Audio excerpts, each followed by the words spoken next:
Let me start by asking you a question. Imagine you decided to buy a new t-shirt. So you drive to your favorite shop, you look at the choice they offer, and you narrow it down to 2 t-shirts that you find more or less equally cool. You hold them in your hands. And you know that one of them comes from a company that is known for very decent working conditions in the production. No child labor, fair wages. You know it doesn't include toxic chemicals for the coloring, and it's made with organic cotton. The t-shirt, on the other hand, as you remember from the media a week before, comes from a brand that is quite notorious for so-called sweatshop working conditions. So maybe child labor, certainly no fair wages, full of toxic chemicals, and not organic. As I said, you like them more or less the same. Who of you would, in that situation, pick the more responsible t-shirt? Please raise your hand. Okay? That's a majority. Now, think about the last time you bought a t-shirt. Did you take into consideration the social and environmental aspects of your decision? Did you think about the social environmental performance of the brands behind the t-shirt? Or the last time you bought a computer or smartphone, did you check for the human rights conditions in the production of these products? Probably not. What you have here is the so-called intention-behavior gap. We have all the best intentions, but when it comes to the real decision-making, we forget about it. Or we have many reasons why in that moment we cannot do it. What drives that gap? So why does it exist? Why do we so often fail to do what we intend to do when it comes to sustainability? You might think it has to do with information. So if we just would know about all these things, then we would make better decisions, more informed, more responsible decisions as consumers. Think about April 2013, when this garment factory collapsed in Dhaka, Bangladesh. You have seen these pictures on the news. You might even recall some of the brand names, brands producing there. You might even have bought some of these brands before or afterwards. 1 year earlier, you certainly heard about the story about the workers at Foxconn, the factory producing smartphones and computers, jumping from the roofs of the factory because of their desperation for their working conditions. You all know that you might be the last generation eating tuna fish. You have heard all these stories about child labor and slave labor in chocolate, in sugar, in gold, in coltan, you name it. If you never heard about all these things, you probably spent the last 20 years on an island like Robinson Crusoe. So information is not the problem. Information is not the problem. We are very good in shifting the blame somewhere else, in rationalizing our own unsustainable decisions. We shift the blame on the corporations. We say it's about production problems. So we frame it as a problem of production. We ask corporations to change their behavior. Well, there's some truth in that as well, but that's only part of the story, because basically the sustainability problems that we face today are problems of our way of life. We want more stuff at an ever higher speed and an ever lower price. So we are part of the problem. It's not just about improving the production conditions, it's also about changing the culture of consumption. So if it's not about information, what is it that explains this gap between intentions and behavior? Well, most of the time we make decisions as consumers, we do so in an automatic way. We cruise on autopilot. We act without thinking. It's just routine decisions. It's deeply embedded, taken for granted habits that drive our behavior. Just think about the last time you tried not to check emails on your smartphone, and you probably failed. Habits can be stronger than reason. So if we want to make consumption more sustainable, we have to reprogram habits.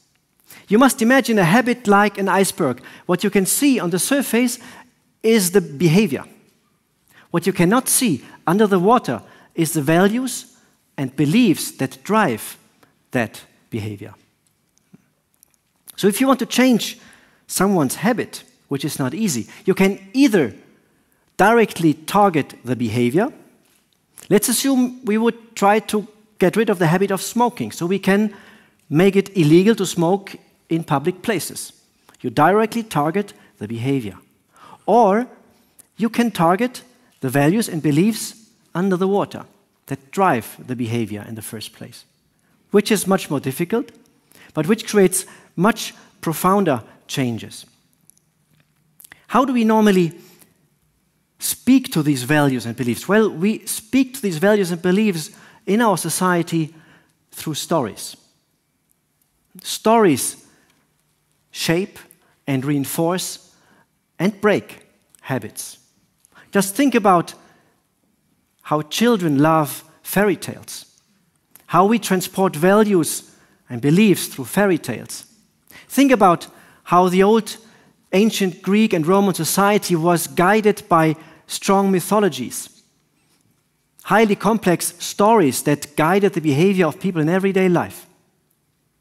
If you want to stop smoking, for instance, to go back to that story, you can either make it illegal in public places, or you can reprogram the beliefs and values that drive that behavior. Tobacco industry is very good in creating these stories. For teenagers, they create a story of coolness and risk and adulthood. That's exactly what teenagers want. So they will smoke as long as they believe it's cool, it's promoting their growing up. For women, they use the story of emancipation and sexiness. For poor people in Africa, they use the story of European prosperity. You can reach it a little bit if you start smoking. So if you want to change a habit, you have to find stories that are stronger and more powerful than the stories that drive the behavior in the first place. The problem of the sustainability movement is that it has no stories to tell. No stories that are powerful enough to break the power of the story that drives our consumption in the first place. What is that story about? Well, this is basically the story of the 20th century consumer society. It is a story that grew over decades and became stronger and stronger. It starts with the positive outlook on the future. We believe in a bright future. We believe that technology leads us there. We put a man on the moon. Technology will make our production system ever more efficient, so we can produce more stuff at higher speed and lower costs. We buy that stuff because by buying stuff, we become someone. We belong somewhere. We increase our happiness. So the story that drives our behavior is a story that makes a link between technological progress, economic efficiency, growth, consumption, and happiness. And you feel the happiness in the immediate gratification when you bought the T-shirt, for instance. In recent years, this story has received a bit of competition. There's another story going around, and this is basically the story about the side effects of the first story. We learn that when we consume more, we can increase our happiness only to a certain degree, then it falls down. It's a U-shape, negative U-shape curve. We smoke, we get cancer. We eat, we get diabetes. We buy stuff all the time, we feel empty and get depressions. On the level of society, we learn that all these consumption decisions aggregate in large-scale environmental problems. The forests disappear. The ice is melting. In a few decades, probably Manhattan will be underwater. There will be more migration, more poverty, more wars, less water. This is actually the opposed vision of the future. It's an apocalyptic future. It's a future that is dystopian. It's the story about the collapse of the planet. And so you have these two stories, utopian story about your happiness and the dystopian story about the end of the world. Next time you go in a shop and buy a t-shirt, you will hear two voices in your ear. One voice will tell you, why don't you buy both? You double your happiness. But you might start to doubt about the evidence of that. So there's the other story. Do you really need a t-shirt? Well, okay, if you need it, buy the organic one, the fair one. And did you come by bus? Did you switch off the light when you left your house? If you did all these things, you might save the planet. Saving the planet by switching off the light? 2 days ago, I was walking through London, and there was a printing shop, which obviously used some advanced green technology, because in their window, they invited me to save the planet with them. I didn't know that this planet will be saved by a printing shop in London. And what I assume is that these kind of stories, they're just an insult to our minds, to our intelligence. We don't believe them. We don't believe this strange causal link between our little decisions and the apocalyptic future. So these stories are not credible. They don't speak to our minds.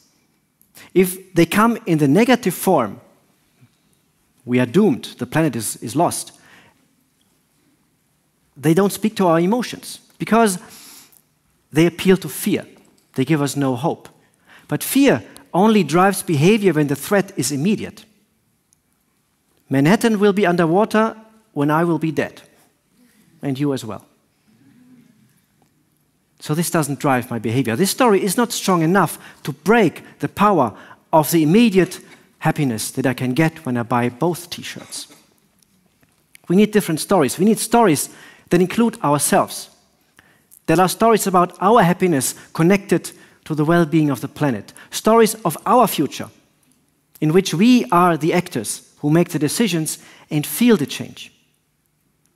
This might be a bit abstract, so let me tell you a story about such a story. I don't know how you would feel if you hear that in your neighborhood a new fast food restaurant is opening up. You might not even care. But this is the story of someone who got really, really angry when you heard that McDonald's was opening a new restaurant at the Spanish Steps in Rome. The Spanish Steps in Rome, in the heart of the cultural heritage of Italy. Fast food.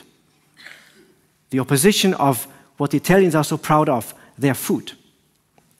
This guy was Carlo Petrini, and he channeled his anger by creating the slow food movement. The slow food movement basically is a movement that fights against this broad nexus of industrialized, mechanical food production and mindless, unhealthy food consumption, from the Monsantos to the McDonald's. This movement was created by Carlo Petrini because he believes that we have to change the way we eat. We have to eat local food, healthy food. We have to produce locally. We have to protect our biodiversity, our cultural heritage. We have to recreate the link that is lost between the producer and the consumer. We have to educate consumers and producers to change their habits. This story that started as a little Italian episode has become a huge global movement with more than 100,000 actors in more than 150 countries. Why is this story so powerful? This story is so powerful because we all can connect to it.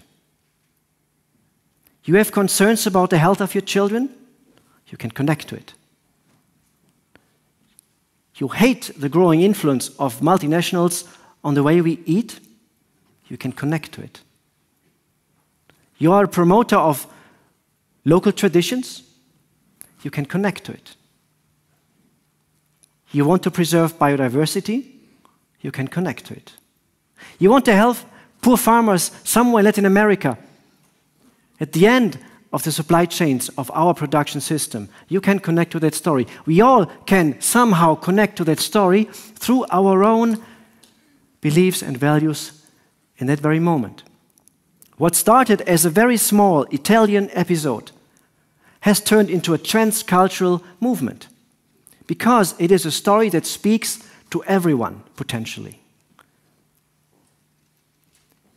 So, the next time you speak with your children about sustainability, ask yourself, what kind of story will I tell them? And keep in mind that it has to be a story about yourself and your children and your future. When you are a manager, ask yourself, how do I talk about sustainability with my clients? You probably in the past talked about the greatness of your engagement, your wonderful products. These are small stories that will not change the world. You need a great story to which many people can connect in many industries and many circumstances. When you're a teacher, ask yourself, how can I inspire my students? As a journalist, your readers. As a politician, your citizens. Yes, we need more technology and better technology to improve the state of the world. But what we have underestimated so far is this amazing soft power of storytelling. We're telling the wrong stories, and we have to change that. Thank you.